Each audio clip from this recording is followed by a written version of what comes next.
Well, hello there, and welcome to another exciting week of talking about patent 6343263.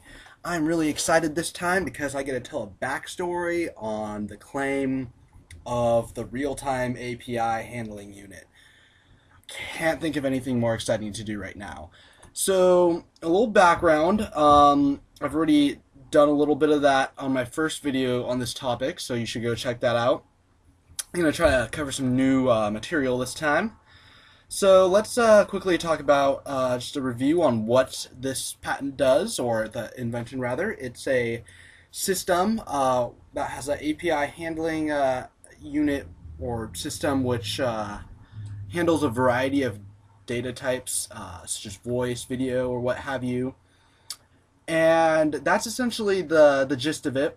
Some of the violators are, well, really all Android operating systems and phones, and Windows mobile phones, and also there's a lawsuit against Nokia. So this is a pretty big deal, and it covers a lot of ground.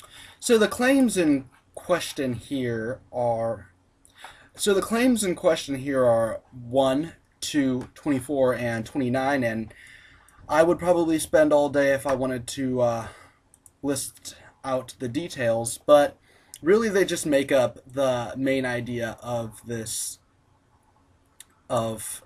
patent. They're all each steps to it, essentially. Now, the Huffington Post reported, referring to the broadness of this patent, that, quote, in case you were wondering, patent 6343263 is so general and broad that I think it includes faxes, wireless phones, and even internet-connected refrigerators, unquote. So this is a very broad subject, or patent rather, and I am surprised to see how many modern devices do violate it, but it's really not that surprising when you think about it. Like, you think about an old phone you may have had, like this right here, Razor, remember this thing? Super popular back in 2003 or something like that. It was really cool.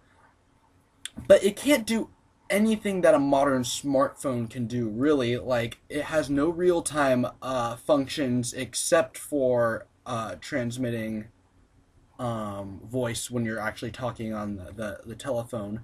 But you can't watch any videos on it or stream music or anything like that. So all those kind of things are facilitated, well, not completely, but are almost all of them are influenced by this invention with the real-time API.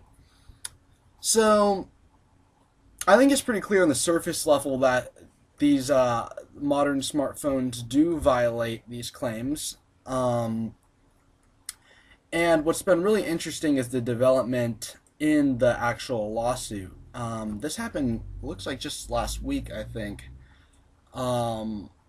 Florian Mueller, if I'm pronouncing his name right, Foss Patents says, quote, in federal litigation with Motorola in the Northern District of Illinois, an extremely influential, high-ranking U.S. judge agreed with Apple's interpretation of the most important term, real-time API, in its 263 patent, which is this one.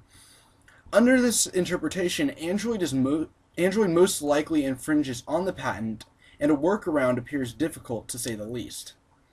I published the original infringement claim chart from Apple's complaint against HTC and Apple's allegation based on this patent that Andy Rubin got the inspiration for Android while working at Apple, which might enable Apple at some point to have Google found liable for willful infringement, unquote. That was a little lengthy, but essentially, like he said in the beginning, in this Northern District of Illinois court, a judge essentially agreed with Apple's interpretation. So that's going to give them a huge leg up in this lawsuit.